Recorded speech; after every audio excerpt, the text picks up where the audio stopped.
everyone, welcome back to the channel. It is Lakey here with another horse life video. In today's video, we're going to be talking about a lot of stuff. We're going to be covering 28 different things that they have answered and talked about in the Q&A that happened on Monday, as well as I'm going to be talking about this Friday's update. So in today's video, stick tuned because I'll be talking about this week's update as well as future updates like the feline horse and whatnot. With that said, let's go ahead and get right into it. So before I go into what they said in the Q&A, we're going to talk about this week's update, which is actually today's update, and then I will go on to everything else you need to know. The first thing we have for today's update is a brand new feature which is coming to make your plots more functional, the cooking machine. Rules and limitations for this is you can only have max of 2 machines per plot. Each machine will process 1 ingredient stack into a food type. Runs until the resource depletes and creating up to 20 foods before needing collection. Outputs are a rarity base, rare inputs creates rare foods. Next up we have the food trough. This is going to be basically where horses can eat from their trough. There will be only 1 per plot, and equipped horses within 200 studs of the trough can eat from it. Each horse can eat 1 food item every 30 seconds, and there's also going to be a priority system with this. Horses can now prioritize food that clears their timer fastest. For example, you put an apple in there that's 10 minutes of gestation time down, and then you put another golden one that's like at least an hour. The horse will eat the golden one first before eating the other apples to make it so that they prioritize food that clears their timers fastest. The next one actually is really exciting to hear. I feel like I keep saying that, but it actually is the mailbox system. They're adding a player mailbox to make trading and gifting easier. The rules are you can only have 1 mailbox per plot. Players can drop off up to 6 items in another player's mailbox. I don't know if that's for everyone, where if they already have 6 items then another person can't put it in, or if it means for 1 player they can only put in 6 items for that 1 player, if that makes any sense. Owners cannot input items, but they can retrieve them. Alerts receive a notification when someone leaves an item in your mailbox. Cleanup mechanic: if your plot is cleaned up, your mailbox items will go in your inventory, even if you are over the limit. So whenever you leave the game and you remove the building, your stuff from your mailbox will actually go into your inventory. Then we have the last one is the interaction buildables of farming plots, integrating the farming system into player plots for additional gameplay options. Horse stall displays. Equip the horse to a stall on your plot to show it off to visitors. Adding on to that, we also have farming on plots. They're going to be bringing farming to your plots, and soon you'll be able to manage and control your farms directly on your personal plot. I hope with this all added into this update for today, I hope that this means that we'll actually be able to have a bigger size plot, because with all this being added, there won't be a lot of room for a bunch of this stuff. So I'm hoping that maybe we'll have a bigger slot that we can actually have for the game so we can have more space to put things on, but it just depends. And the last thing we have is the Gold Steed. It will now be out of season, and they will have a 24-hour breed wait timer like the Cybreds do. This is part of a new system for event horses where older event horses will receive a breed wait timer to reflect their limited availability. So moving on to the Q&A, we have a bunch of things I actually talked about. In total, it's actually 28 specific things that they've talked about. So we're going to go ahead and get into that. First off, they talk about how they've been updating the tutorial and making it better for new players. So then it's better for everyone to understand how the game kind of works and they're not left questioning a lot of things. They also talked about the past few updates and how they plan the entire year basically out already, where they have all the events, all the horse species kind of planned out for the whole entire year until December of 2025, which is amazing to hear that they already have things planned for all of the rest of the year. So we're going to go over everything that they've kind of talked about for the whole entire year, as we have a bunch of stuff. First thing I'm going to talk about is the Valentine's event. We're going to be getting a new world just like the winter event actually had, and it's going to be made of candy and sweets. Of course, we're going to have the Prehistoric horse that everyone has been talking about that will be coming with this Valentine's event. So obviously with it being in the event, the Prehistoric will have its own animations and hopefully its own sounds as well. They did mention that they will reuse a couple of the old minigames while also having new minigames in the Valentine's event. The horses will spawn kind of like the Winter World horses did with unique colors. So you probably saw in the winter world how there was a bunch of horses with unique colors and patterns that weren't really on the main world, talking about like all the equises, the horses, the ponies, all that stuff that spawned in the winter world is going to be kind of the same thing with Valentine's event. And they're going to have, for example, chocolate brown, red velvet, or earthy red colors. And the world's going to have a chocolate cannon as well, because they did mention that they want to have skins or patterns and colors that represent the cannon, as they do have a chocolate cannon in this world. Other than that, we have nothing else on the Valentine's event, and we're going to be hitting on to the next thing they talked about. The next thing they talked about was revisiting bonding. We're actually going to be getting some new stuff to bonding, as well as they're going to be making it better and visually better as well. They're going to be taking 2 full weeks for the bonding revamp, so basically every single Friday that we get an update, 2 of those Fridays will actually be dedicated to bonding. The first week will actually be improving it, so they'll be using the stuff we have with the bonding system now and improving it to make it better. Week 2, they'll be adding more content to the bonding, which would be being able to actually pet and hug your horses. And also, there was another thing they added, that horses can request something, and if you fulfill that quest that the horse is requesting, you would get something back in return. Money would be an example. I do want to put in, none of this stuff really has a release date. This is kind of just stuff that they have planned for this year. So basically everything I'm talking about today will be something that will be released this year before 2026. I did want to put that in. Now, obviously, when the time comes and these will be added into the game, obviously I'll be making videos of the release dates of all this stuff, so you guys can stick tuned to that. But for today's video, there'll be no release dates for any of the stuff mentioned in the Q&A. It's just stuff that they're adding in this year. The next thing they mentioned was NPC work, each NPC getting their own quest. For example, you know how every time that you go up to an NPC, Alec, Lyric, whoever, they actually tell you to just get apples, and it's very bland right now, but they actually plan in the future to make it different. For example, Alex may ask you to mine instead of getting you apples, and there might be different rewards from each of them. Lyric may ask you to actually pick berries, and Aurelia might make you find some magical herbs, is what they said in the Q&A. So they're going to be adjusting the NPC quest, and it'll make it so they fit the NPC more, and it won't just be plain out getting apples each time for these NPC. I think this is amazing, even though it's a tiny thing, because it makes it have more life to the NPC and the lore itself. The next thing they talked about was the boss tier 4 coming this year. We're going to be getting a polish on all the boss fights when the boss tier 4 comes out, as well as adding on to this, the boss tier 4 will have a new potion that they plan on adding, which is a glow potion. And if you don't know what that means, a glow potion will basically be where when you add the potion to the horse will get a glow. Now, I don't know how necessarily that's going to work, if there's going to be specific places that the glow will only appear with the potion. I don't know how that's going to work yet, as they don't have much information, but they did say when the boss tier 4 comes out that there will possibly be a glow potion as well as a polish to all the boss fights to make them better and work more smoothly. So the next big thing I think you guys are going to be really excited about is the Foal models. Now, this has been talked about in the last Q&A, but I did not do anything about that last Q&A, so I kind of missed it and wasn't able to do something like this video here. But they have been talking about a Foal model, and it's definitely something that they plan on adding this year. As well as with the Foal models, we'll actually be getting elder horses. I will let you guys hear what Aretha said herself, as I feel like it's better if you guys hear what she said, so then you kind of get the grasp of how Foal models and the elder horses are going to work. I'm really excited for potentially looking at doing a Foal model. And I talked about this before, and initially it was very punishing. It was like, if you get a Foal, you can't see anything with that Foal.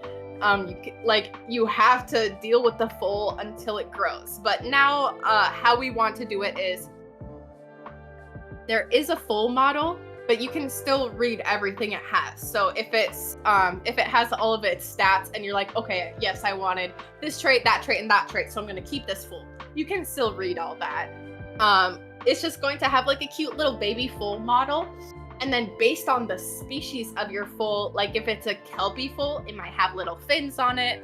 All the Foals will be the same little baby Foal model, similar to what DA does. But based on the species, the Foal itself is going to have like a unique little a cute little trait. So if it's a Perryton foal, it might have like little wings on it, like little chibi wings. If it's a Kelpie, like I said, it would have the fins. If it's a unicorn, it could have like a little cute horn. All all that cute stuff. Sorry, trying to eat my hair, I guess. That way we introduce the youth potion. So that way your little foals, you can keep those forever and they don't just look like small horses. Because I feel like small horses are cool, but like a little cute baby foal would be cuter. Along with that system, we would introduce as well elder horses. Now, how I kind of compare this is to Creatures of Sonaria Eldraine system, not the new veneration system over there, but being able to make your horse a grandma or a grandpa horse. And what this would do is, number one, unlock another 4th mutation slot. Like, I already know I want to do that. So these horses, you would have to really dedicate your time to get them to an elder. But on top of unlocking a 4th mutation slot, I would have them, rather than lose their fertility, I was thinking Eldraine would potentially actually make the horses more fertile. In a sense that when you breed those horses, instead of just one foal, it would have an exponentially higher chance to have more than one foal. So that's kind of what we're talking about. That's really far out. The next thing we're talking about, which is something I think a lot of breeders of the game are gonna love, is a horse stat variation. Stats like agility, jump, etc. would now vary in the breeding sessions. So basically what this means is this will create a new breeding path.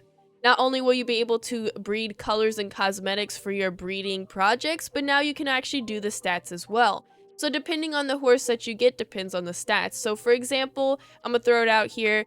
If you get a horse that has really good agility, and if you breed it, the foal has a chance of getting that really good agility. So just like how colors and cosmetics work, stats are going to be the same way, except they're going to be in a different variation.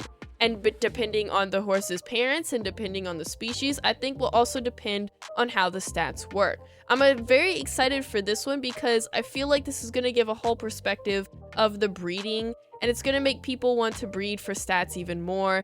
I think this is just an amazing idea, and I can't wait to see this implemented into the game.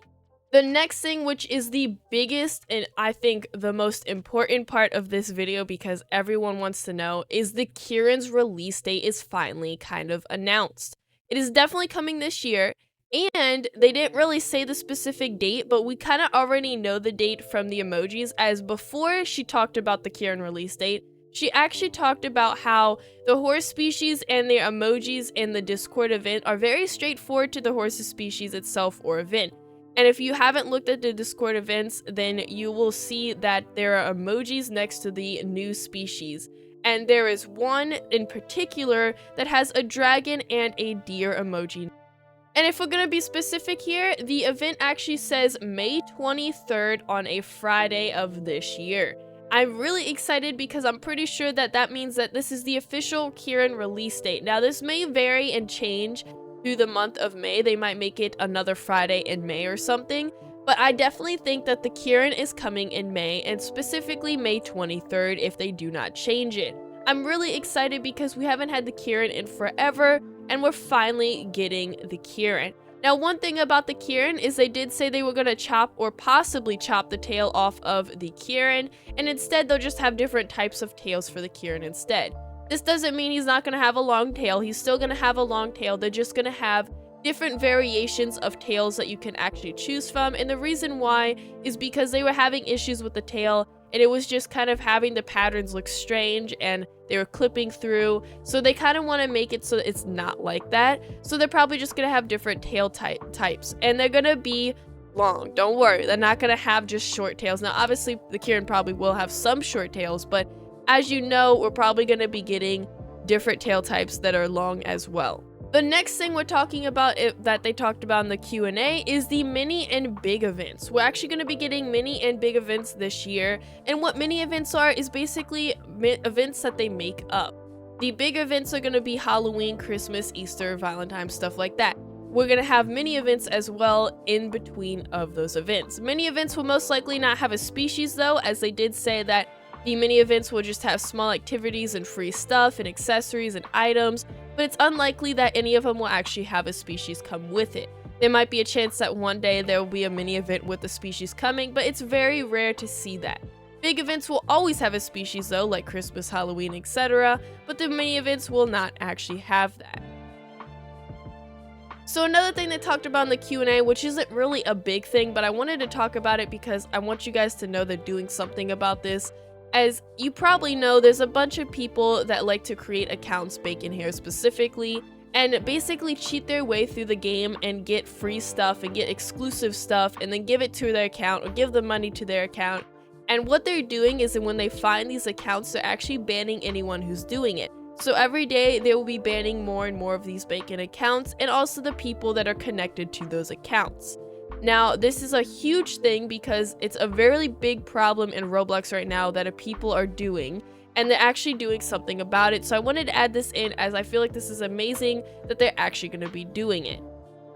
As well as adding on to the getting rid of the exploiters, they're actually going to make the horse competition harder for alts to do. So I'm thinking what they're going to be doing is adding a requirement to actually enter the horse competition so alts cannot just do that and then they don't add on to the competition horses for their main account and make it a little bit easier. So they're making the horse competitions harder, which is amazing. Now the next thing they talked about in the Q&A, which I was really excited to hear, is we're going to be getting more horse showcase stuff, which is like mini events basically. We're going to be getting a horse dress up contest. For example, if you enter this contest and it says forest, you have to breed some type of forest horse and players vote on which one is the best one. There'll also be one for like accessories, so you can just dress up your horse with those accessories probably. So there'll be a horse breeding contest and a horse dress up contest. That is something they plan for in the future. I don't know exactly when this might be, but this is something to look forward to as they're finally doing a horse dress up and a horse breeding contest. I don't know how the horse breeding one's gonna go and how long it might take, but it all depends on when we get closer to it being announced and released, then we'll know more information about it. So the next thing they talked about was clubs, or basically schools. And I know they've talked about this a lot and constantly, but this is something that I think they're going to be doing in the middle of 2025. The reason why is because they're focusing a lot on the current stuff in the game right now, so this is something to come in the game later on. They said they're unsure if they wanted to make it so that players can create their own clubs, or if they're going to just create clubs that people can join in, like game clubs basically. I think personally that we should have players create their own clubs because I feel like that would be amazing and it would give more personality to the game. I mean, either one's fine with me, but I think that personally it should be the players. Now, this has been something they've been talking about for a long time, so I think that after they fix everything that's in the game and they work on things that have been in the game, that we're going to be getting more stuff that I feel like this is going to be something that they're going to be adding afterwards. After that, they also talked about the stud stalls that we have in the game. Right now, they're not too focused on them, and I'm going to let Aretha explain why they're not too focused on them, so it makes more sense as to why they haven't added it yet and why they're not really focused on it. If there's any news on the stud stalls that were mentioned during alpha and beta. So the stud stalls aren't on our to-do list yet, just because you technically right now can breed with other people's horses if you trade them your horse. So it's not impossible right now, but why we haven't worked on that or don't plan on it yet is just because some of the features in the game are literally not done. Like, they're just not functional at all. Sure, you could build a house, but why would you want to build a house if it provides you no benefit to interact with it? So stuff like that is right now taking priority. But once we kind of get through this list of, okay, the game is like done, like everything in the game is so good, then we can start working on, you know, the stud stall. Like it's still on the to-do list. It's just not immediately necessary because you technically can breed with other people's horses if you really want to. So one of the next things they talk about, which I think personally is really exciting to hear, is the feline horse. The feline horse will be a very special horse. I think one of the most special horses they'll have in the game. It will have a brand new animation set, and I don't know if this means that it's going to be an event itself because most of the horses that have their own animations are in a event, but I don't think that is the case for the feline horse. I think they're just going to have a brand new animation set for them. They also wanted to run like a cat horse, obviously, and they wanted to have retractable claws. It's going to be a very dynamic horse that they have, and they actually have someone very special and specific that is actually doing the feline horse model as well as the animations and everything.